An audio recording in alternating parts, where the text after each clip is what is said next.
Welcome to another episode of Righteous and Ratchet with your boy Jabeda, aka Thugs Bunny, and my homeboy Kevin Fredericks. Kevin Allen Fredericks. I call him Fredericks Douglas, or Fred. I got heckin' nicknames for everything. Yeah, you do. I do. All right, so it's the newest episode of Righteous and Ratchet, where we talk about being righteous, living in a ratchet world. Being ratchet in a ratchet world, but trying to be righteous, or being righteous, living in a ratchet world. You know what this is about. Whatever it is. You know who we are. So today's subject at hand: dating in your 30s. Me and you talk about this so Which much. I know very little about. You know, because you had one hot summer in '99. Summer of '99 was crazy. And then it was I do. So Crazy talk. You've been married since you're 21, so you have no idea what I've been dealing with. I can't even say I seriously ever dated. Yes, you don't know nothing about The first girl I loved, I married. Oh, that sounds so. And that's a real.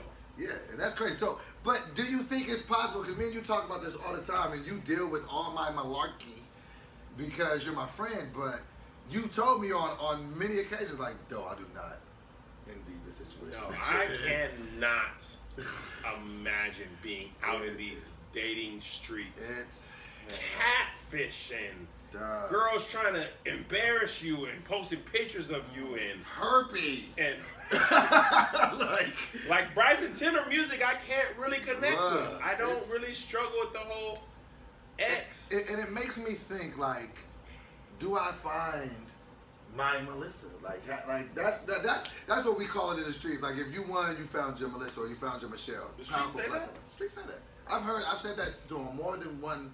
I've heard more than one person say that. Not just you. Not just me. A couple people. Somebody else has said that. Somebody else said that. I'm just trying to find my Melissa. Like, I dead. In reference to my Melissa. In reference to your Melissa. Really? That's what the streets talking about. People, you gotta understand. The streets is talking. People in our predicament don't want to be here. We just are. Yeah. Just like really like also how I say I'm not stupid. I just look like this. But you know what I'm saying? Like, it's really difficult. We all want wives. We just don't know how to find them. Like, is online dating a thing? I don't know how you. I think online dating absolutely has to be a thing, and I don't know that means. I know some people that have found wives. Yeah, I mean, like sliding following somebody on Twitter. There's somebody who found love on my Periscope. Really? Yeah. They were in the chat. They thought each other was funny. They slid them in them DMs. See, and I think that it kind of in them DMs. I think that's another thing that it showed that, like, technology is ruining the living experience. Why? Because I feel like back in the day, you had to meet a person face to face, see them, approach them, talk to them. Now you can send a dick pic. Like, hey, what you think about this, little mama? Like, I feel like, so like with me, like when I be thinking I'm gonna find a wife, I'll be like, I'm not going to. I don't think that's even realistic thinking. Where am I gonna meet her at? We be at work all day. On Instagram comments. No, I don't have time to go through them. Like, and then especially like, don't mess around and be somebody like me and have a little notoriety publicly and a little bit of 4 money. seasons of Wild 'N Out. All Def Digital All Stars. I don't know after the rock up. But so now I'm like, who's wants to date Doughboy? And then I lost 200 pounds. Shout out to that. Shout out to that. Doughboy in these streets, hard eyes under a lot of the posts. Let me give you this. This is the type of situation. You lost 200 pounds? 200. Come on, man. I'm out here. This is what a girl said to me today. Her and I had sex, and so I got them draws. And she was my friend way back in the day. And then she would never date me. I tried to date her a couple times. She wouldn't date me. And then I smashed her, and then she was like, "You were probably just doing this because I didn't mess with you when you were fat." And she was like, "But now you actually look cute." I don't even know what that has to do with anything of what we're talking. I just wanted to get off that. So edit that out. Edit that out. Nothing. You want me to edit it out? No, you can leave it in. You can. But it made me feel some type of way, like. Some type of way. Like, you didn't appreciate me just because I was big. But the point to dating in your 30s, it's very, very difficult, bro. It is. Like, I don't. Oh man, I'm sorry. Yeah. I'm sorry that you're having to do it. And you see it, like, and then great women like the woman, we're gonna call her. Yeah. You know what I'm talking about. We'll always reference her. It's hard for her, and she said it to me like, I want to have sex. I want penis, but I can't. Like, you know what I'm saying? So it's really tough to be trying to be out here being right, and I don't know that it's realistic. You can find him in church. What's wrong with that? Cause the only reason I feel like They're that. not all right in church. Though. I used to be heavily in the church. I used to talk to all the girls. So you know what my nickname was? What? Thirsty Tony. so I don't know where to even find love. Like we be at work all day. I don't just randomly bump into people. I don't trust meeting women online. Why though? Because it's just like you might be a dude named Herman. FaceTime. I don't have to. It's just I don't know. That's what I'm saying, man. You better not ever mess up your situation, dog, because you don't want these streets. Listen, the last thing I want to be like, ooh, Kevin on stage. Look who oh God. And it's like, how do you even date? Because it's just like, I'll be feeling bad. Like this girl just cursed me out because I hung out with her Sunday night, got them draws, and then put her in an Uber Sunday morning. And then 3 hours later, I was at Russell's house with a light-skinned chick. Why would you do that? Because I'm a terrible person on the inside, apparently. And then her seen it too. So it's just like, but how do you date? If you're not dating, you're just out here randomly throwing your little penis pocket in any available line. No, but it's like, how do you even effectively start today? Is it rules? Because from what I understand, until I say I'm your boyfriend, you're my girlfriend. You can do what you want. I can do what I want. But it doesn't really work like that. So then it's like, and then like this type of stuff that I have to deal with and that you should be glad you don't have to deal with. As a single ratchet dude in these streets, let's just say I'll meet a girl and I'll start dating her. And we'll date and I'll stop dating the other girl. So now it's just me and her. Yeah. So now it's just me and her. And you don't meet the real person probably till about 6-8 months in. That's when you see through the fluff. And then what if 6-8 months does she show you she's really controlling? She's really crazy and she really doesn't like to have sex. And these are things that are non-negotiables for you. So now you guys break up. So now I just wasted 6 months. Yeah. I'm 37. I'm late in the game. I ain't no spring chicken. You're closer to 40 than you are to 30. I didn't need that statement. You're closer to 50 than you are to 20. Don't need that statement either. But what I don't like, how do I even start? So now I just wasted 6 months. Now I got to go find somebody that I'm actually able to say, I'll date you. And then I'm not even going to know for 6 months if it's even worth doing. But I want to find my wife. Do you understand how difficult that is? I do. And in LA, we live in LA, bruh. The land of women who are fancy clothes and no mattresses. Hondas with spoilers and the idea of furniture is beanbags and card tables. We live in the land of the fake rich. The fake rich, and it's just it's so very difficult to even get to know. And let me ask you this: do you feel that soulmates exist? Oh man, I hate because and this is why I'll tell you why I hate this question. I'm gonna tell you. Okay. I thought soulmates were real, Uh-huh. and then I read a book by Rick Warren, and he was like, soulmates are not real. They don't exist. You marry more than likely somebody who's within your socioeconomic background. Wow. Right? So I was like, yeah, that makes perfect sense. So I told my wife at the time. And after you regained consciousness, because I'm pretty sure she knocked you out. She was like, oh, so you just have married anybody. I'm not special to you at all. Shout out to Mel. Don't call her Mel, because her sister's name is Melanie and she's Mel. Oh, I'm sorry. Okay. It's weird. What about Mel's? Liz? Oh, Liz. Okay. Shout out to Liz. Okay. Liz! I'll just call her Liz. So, now, I can never publicly say that I don't believe in soulmates, right? Because I can't. But I mean, the fact of the matter is, you could be married to more than one person. Because peep this analogy. I had this analogy back like in 2007. I thought it was genius. Because hold on, let me go back before you go back. Say your soulmate grew up in Shanghai. You were about to make the point that I was about to make. But Were you? Like, yes. What are the chances? So let me say my analogy. So my analogy is, try to find your soulmate. You gotta look at the world like a garage. Okay? Yeah. Full of boxes. Here is a box. I can only, and the box is but so big. I'm not even gonna meet everybody in this box. I'm only gonna meet certain people that might work with me, that I might see at a store. So out of this whole box, I only probably have access to maybe 10% of it. Yeah. And by that box, I mean Los Angeles. Well, have you ever even lived outside of California? No, that's what I'm saying. So then there's a box that's California. Right. There's a box that's New York. There's a million boxes. You mean to tell me there is some way that some person in this box is supposed to be some person in that box? How does it even happen? I don't know. It's impossible. And we're just talking about the United States. There are plenty of boxes overseas. This garage that we call the world is full to the brim of boxes. You just have to try to coexist with somebody that you get close to in your box. That is genius. Yeah, because I mean that's really Our analogy game is really been on fire the last a couple episodes. Maybe because we've been shooting all these episodes on the same day. Probably. But it doesn't matter. But no, I think yeah, like you lived in California your whole life. My entire life. I lived in Sacramento for 30 years. Did you? Yes, I moved here and then I've only been here for 7. So I haven't even seen anything. I don't even. I didn't even live I've lived in like 4 or 5 states, and there's some states I've never even been to, like 15, 20 states I've never even been to. And you only go to certain spots. Yes. When you're I've there. been to Chicago, the same places. When I go to Atlanta, so I said all that to say, I love my wife. But see, then there's things like my wife's parents got married, right? And they got divorced and moved on. But part of me, I mean, this is not my thinking for them. Part of me feels like they probably would have been better off just sticking it out. You know, right? Because like, now you're not happy anyway. They're just moving on. Like it took them a while to regain their footing. Like I can't imagine finding the. Well, here's the other part of that. The backup part of that. Okay. Sometimes the first person somebody marries, they think they're their soulmate, and then it ends in terror or divorce, and they marry somebody else, and they're like, oh.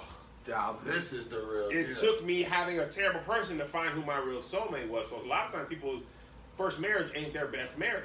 Right. So it's usually people associate soulmates with their first love at first sight, first person, whatever. But could your soulmate be somebody that you didn't meet until maybe you meet your soulmate at 40, right? Or your wife. That's exactly. Or what if you get married and then you meet your soulmate? Like it's just.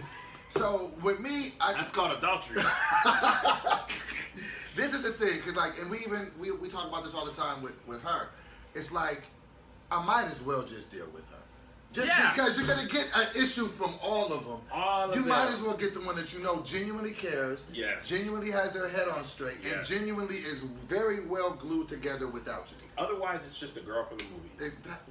Give them that. The girl from the movies is, if you see Chris Rock's I Think I Love My Wife, and you've got all these problems with your wife, and you're not happy with your marriage, then you get the girl from the movies, she's everything your wife isn't. She's a freak. She loves to lick the dark spot. Dark spot? Whatever that is for you. She cooks when your wife doesn't want to cook. She's whatever, body banging, whatever. But at the end of the day, that's only a couple of things. And then the other thing is everybody's breath stinks in the morning. Bro, we need to write a book of analogies. Everybody's breath stinks in the morning. Everybody's got to poop. Everybody. And we always compare our wife on the toilet to the other girl coming out of, the Mac store or whatever that is. Right. You know what I mean? So that's unfair to compare your current person at their worst to the other person at their best. And that's unfair. It's like you will actually crap on the person that will hold your hair when you're throwing up. Exactly. Over the person that you will go out and drink with that made you throw up. We are. Whoa! That is fire. Like that's what we do as a society. Yes. You're really like spitting at the person holding your hair and praising the person that got you drunk. That is, and that's why I gotta get right with her. You keep telling me. You keep taking me to water, but you can't make me drink. I'm telling you, man, the one thing I appreciate about my wife is, although we have our issues, she's 80, 85%. Oh, and you can't. You're going for 20 because say it's a sex thing, right? Because that's what people usually cheat on, right? Say you get the girl and she throwing it back, fat butt, whatever. You are only having sex for a small percentage of your 15 to 20 minutes max, so you're doing it wrong. Of your day, much less your life. The rest of your life is what matters. You know what I mean? So, or even looks, because a lot of us put it on looks. Even looks. Beauty fades. Beauty fades. That's my slogan. Like, I gotta do more than be able to look at you. I told myself if Melissa got burned in a third degree burns in a fire, I would still love her. Right. And almost as importantly, if I got burned in a fire, she would still love you. There's all these girls who came on stage. There's some of these girls that'll leave you if you get heartburn. If I got paralyzed, I was so trying to say my thing. That is true. But if I got paralyzed, right. Somebody gotta wipe your butt. She's like, you stink today. We gotta fix that. These hoes gonna be like, what? Well, I didn't get with Kevin. I'm walking out of your life. No pun intended. And that's what I'm saying. That's what I don't want to risk that for whatever the perceived 15% is. Right. I will deal because you know what else? There's 15, 20% of me. Yeah, oh. That she could get somewhere else. There's somebody out there with the abs. Yeah. She ain't. That's gonna be somebody out there with the penis pad. Somebody with the Usher V, the D'Angelo V. Somebody who remembers to close their drawers. Right. Somebody whose hairline doesn't go straight from their head to their chin. That hairline is god awful. But who's gonna pick up Zay Zay and JoJo though? Right. Who's you know what I mean? So go to work every day. And we are all. You know why it's funny? Because there's some stuff about myself that gets on my nerves. You can hold your own There's no nerves? way I can expect somebody else to be 100% because I'll be like, Kevin, you are working. You ain't a man of your word. You was supposed. I can't even talk myself into working out and hold myself to a certain standard. How the heck can I expect somebody else to do something? I can't even talk myself into 100% me. Kevin, you are worthless. 10 years I already talking myself into eating right. Haven't done it. So how can I expect somebody else to over here with the Mexican just now. Mexican in your stomach as we speak. And I'm thinking about a milkshake heavily. And it's probably going to happen. I'm actually in the process of saying, where's the nearest Jack in the Box? Because an oatmeal, an Oreo cookie shake is all I can think about. So how dare I expect somebody else? Unless they're a robot. That is the real. You know what I mean? People, we don't be thinking like that, man. Right. It's the one thing. It's just like YouTube comments. Like, you can be watching a video of you that's going viral. Right. And 95% of the comments are, this is funny, Doe was hilarious. You're going to pay attention to 5% of the comments are like, this is dumb, he's not funny. Look at his gums. Yeah. Gums galore. Like, that's what they call me, gums galore. They are calling me gums galore. Are they? And it's not right. So, but that's our thing. We always, it's the one thing we don't have. That we want. Garden eating. Right. All the trees. One tree. One tree. And isn't that so symbolic of how we all live our life? So when I was married for the and we're like Adam and Eve are so dumb, but that's all we do. We do that every day, all day. For the 84 days that I was married, that was a traumatic experience. You weren't even married for a full season. Like start in the fall, done in the fall. Like, yeah, I got like canceled in the 8th episode. Went to a commercial break, never came back. But I just remember your marriage was that girl from Family Matters. It was she Judy. Walked up the stairs. I read it was Judy, and all of a sudden the little Richie was there, and then we didn't even talk about it again after that. But that's what when I was married, and even when it was good. Yeah. When it was, I didn't know. Oh, I think I might have messed up. I remember. So when you got married in the Jordans, that was when I got married in the cargo shorts at a park next to a quinceañera, and there was a girl kicking a soccer ball in a wedding dress. I should have known. This probably is. The reception was a McDonald's. I had a McChicken with bacon. I wrapped my vows with a fake Versace chain on. Everything said no. Teddy was smoking a Newport as the dude was doing it. Like, Teddy didn't have enough respect to wait till it was over. He was just like, you wild dog. When your wedding band hits a Newport and says, you wild dog.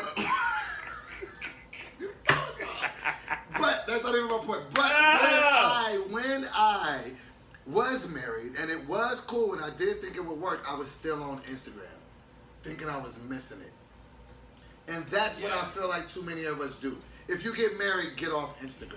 What does that mean? What it means is stop looking at the world. You do it because it's for your job and you're a comedian, but you don't do it to be like looking at people's life like, man, I wish I could get back to hollering at chicks and, oh, they in the club. I wish, because you actually be, Kevin looks at us when we turn up like, just don't get, you don't look at it and want to come be a part of it. There's nothing about being out past midnight. Right. In the dark, paying for parking and alcohol that. I almost got beat up by a bouncer last week because he wouldn't let me in the club because I didn't have my license. There's just nothing about it. And I had a Modelo in my pocket, eating carne asada fries. Like, that's not where I thought it would take me at 37. So I think like that's the proverbial world. If you got to get into the married world, you got to get off Instagram. And I'm saying that figuratively. And you know, the other thing is we always look on social media and be like, oh, they got that. But you don't.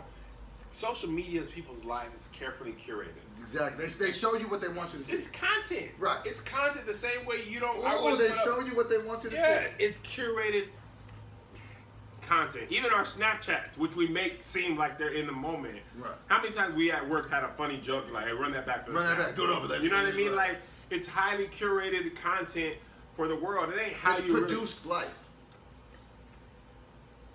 That's all Instagram is produced life. You know, I love going out of town just to be like, look, I'm out of town. Right. And then I'd be sitting in the hotel rooms lonely as crap. Like, I hate this. I want my wife. But nobody else never shows you just watching 18 episodes of It's Always Sunny in Philadelphia. Oh, yeah. Because that's not exciting. All they show you is the game. They don't really show you practice. They don't show you conditioning. They only show you the game, not practice. So, lastly, ending, just to put a bow on this, do you feel like it is possible to find a soulmate after 30? Absolutely. I don't think you can. I don't think soulmates exist. And First, you must find yourself. I feel like you better just be happy with what you get. Like, no. You know, like no! That's kind of... You can't settle. So do you think her is my soulmate? Forget if I'm going to marry her or not. Do you think she's my soulmate? I will say this. Of the girls that I've seen you with, right, I think she would be the best addition to your life. If you got yourself together, for you to max out on your potential, of the girls that I've seen you with, she's by and large. Without hands, just hands down. Whatever. And she has shown some staying power.